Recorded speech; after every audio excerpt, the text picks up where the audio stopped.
or indeed tested positive? No, it's not confirmed yet. We will. That's an ongoing process. Let me say like this, but they are not here. They are fine. Apart from that, in this moment, nobody else positive, but it's pretty early still, and the players come a bit later, so we will see.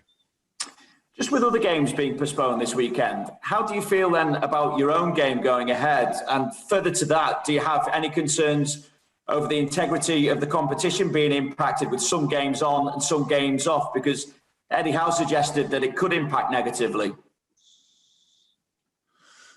I don't know. So we have now in a moment games to play, and Thursday, Sunday is a tough rhythm.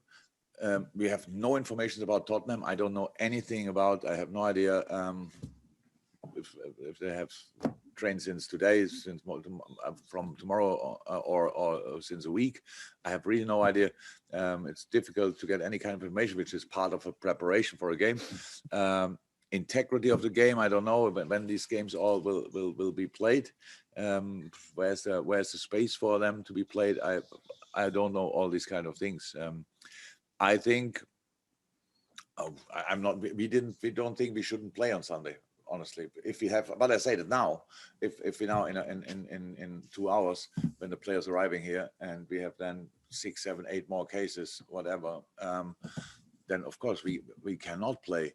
But in a situation like we are now, we can play and we would like to play. That's how it is. But yeah, that's it pretty much.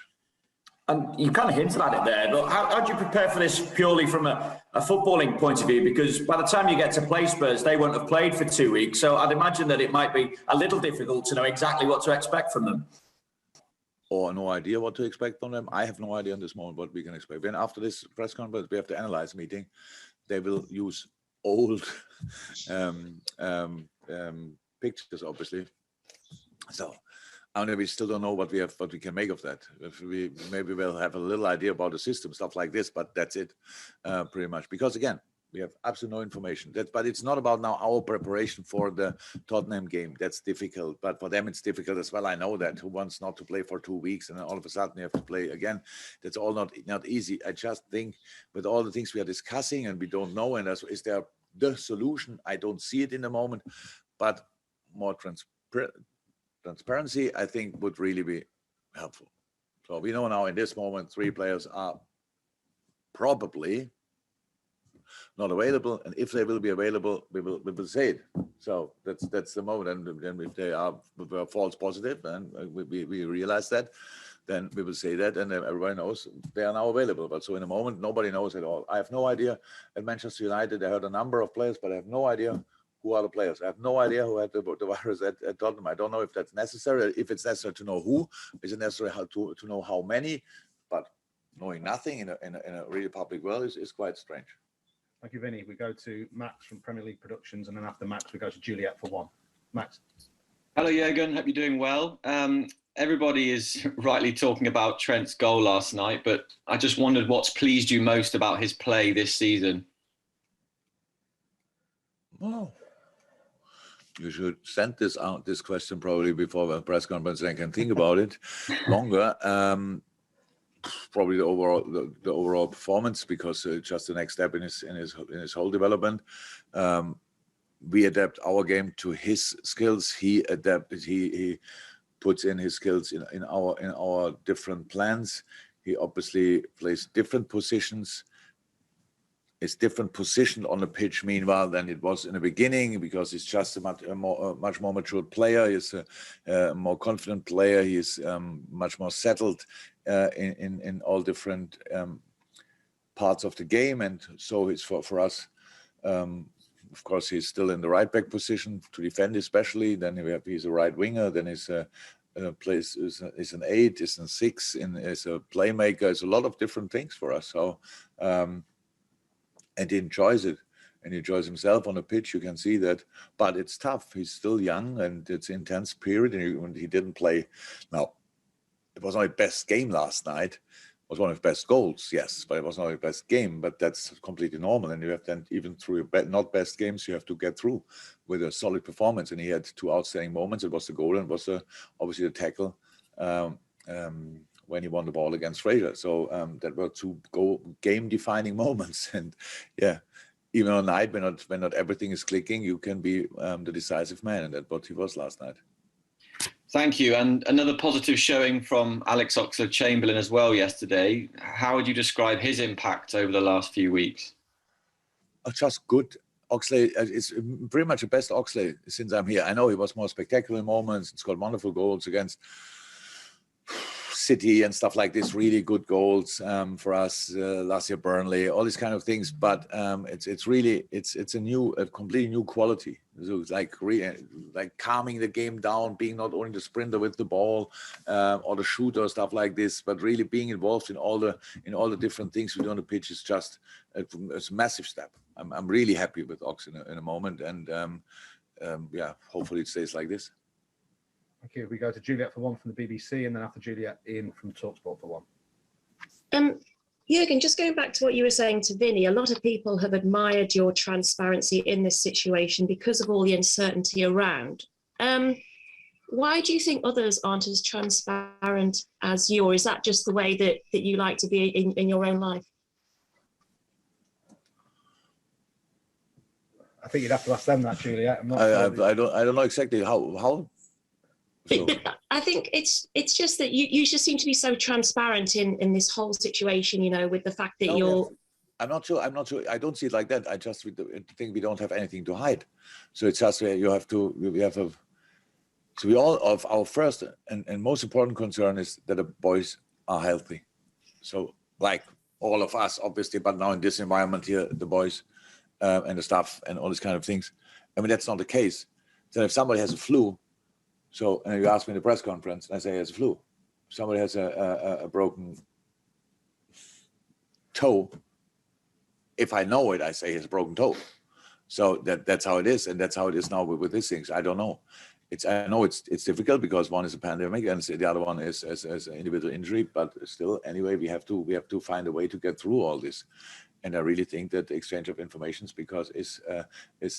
pretty helpful because I think that all the misleading, the wrong informations, they mislead a lot of people. So that's just a problem. So just say how it is and then carry on from there. So it's now, for example, I know that all the anti-vaxxers out there will say, well, the Klopp said they were vaccinated, but now they got the virus. Yes. And that's exactly what everybody told before. It doesn't deny you getting or saves you from not getting it. You can get it, but you get through it properly in the right way. So that's how it is. That's what the vaccination is for. And yes, it makes it rather more unlikely to get it. But unfortunately, the boys had the booster too late for the infection now. So if they are infected, so that's the situation. I think really we should talk about it because there's so many things out there in this case where we just don't understand. And it's not. How can you blame somebody who get the virus, and especially when he was vaccinated? There's no chance for. You can get it, so get through it and start from there.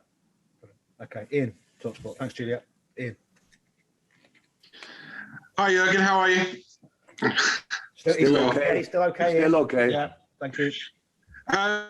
You other managers yesterday were calling for a bit of a break in the Premier League, which I understand you are not in favour of. But what about players, if we're going to keep the Premier League going, clubs playing younger players, if senior pros are out? I mean, if you and I went to the Opera tomorrow night, we'd see an understudy if the main cast weren't available.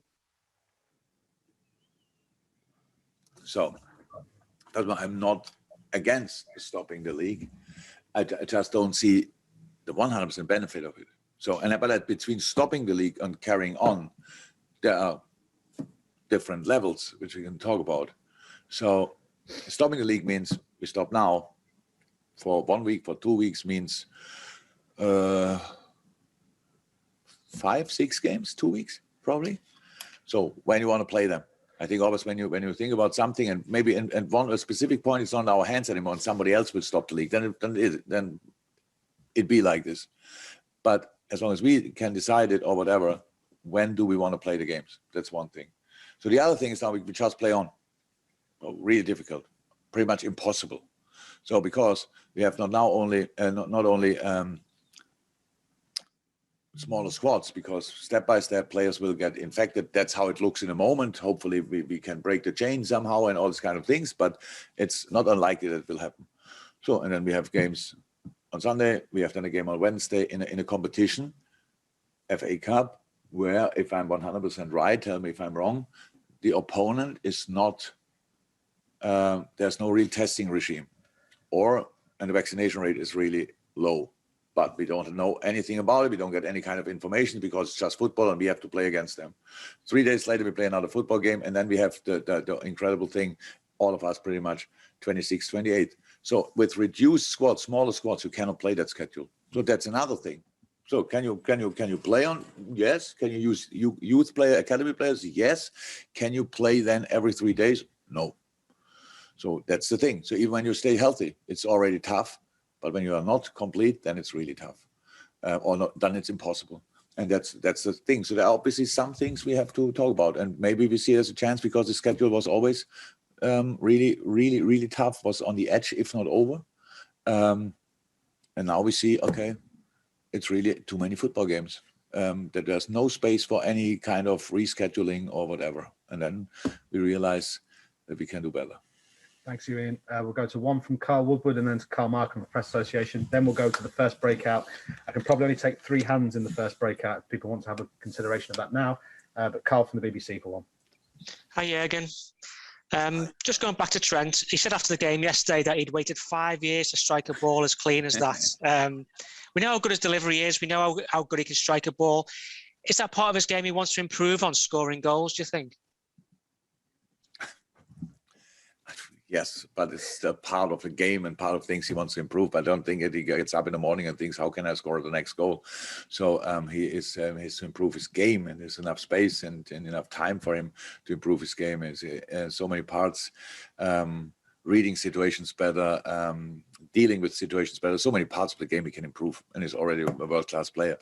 But I'm sure what I didn't ask him, but probably when he grew up and watched Liverpool games, he saw Steven Gerrard quite frequently scoring goals like this. And knowing you have a very good shooting technique yourself, you want to score these kind of goals, of course. Now, it's not the case that he's like 20 times a game in a position in a half left, half space, where he scored a goal from yesterday. So that's pretty much the only space where he's not very often. But scoring from there is obviously something he might have to wait another 5 years for it, because it's just not his position. But doing it is pretty special. I can imagine hitting a ball like this, seeing it flying, and then hearing the sound when it goes in the back of the net is absolutely special. It's something each footballer loves, and he deserved to go like this as well, because he's just an incredible player. Okay, thank you. Final question is Carl Markham. I've got the 3 hands I can take for the first breakout, so that we're good to go thereafter, but can't really take any more there. But Carl, to finish the open section of the press conference. Carl. Hi, Jürgen. I asked you a couple of weeks ago about Diogo Jota, and I'm going to ask you about him again. No one else has scored more goals in the Premier League apart from Mo than him. But I wonder if his contribution is maybe being a little bit less underrated because of what Mo is doing. Mo's outstripping everybody, but his current run of, what's he got? He's got 5 in his last 6. That's been an important run for you in maintaining this momentum of 8 wins in a row. And he should have scored in the last game as well. So, Diogo is an incredible player. So, but for players underrated, I don't know, honestly, why under the radar, why you always ask me that, because they are not on my radar. So if people do that, how can I change that? Diogo is an exceptional player. Mo is an exceptional player. By the way, Sadio Mane plays really, really good in a moment. It's just unlucky in the last moments. So like yesterday, it would have been a penalty. He tries to stay on his feet, and then Mo can finish it off. It's great. But all these boys, they have incredible quality. That's why they come in these positions. That's why they come in these situations. And Diogo has developed in the last few months a proper killer instinct. That's true. So he's there in the moments. He's in the right spaces. He brings himself in good positions. I think his link-up play, especially on this half left with Sadio, is exceptional. So I really like watching it. And he's still young, and there's still really a lot to come for him. But it's already good. So good for us. Thank you. There we go. Thank you very much. Right, we'll go to the first embargo here, which is 10:30 p.m. tonight, Friday the 17th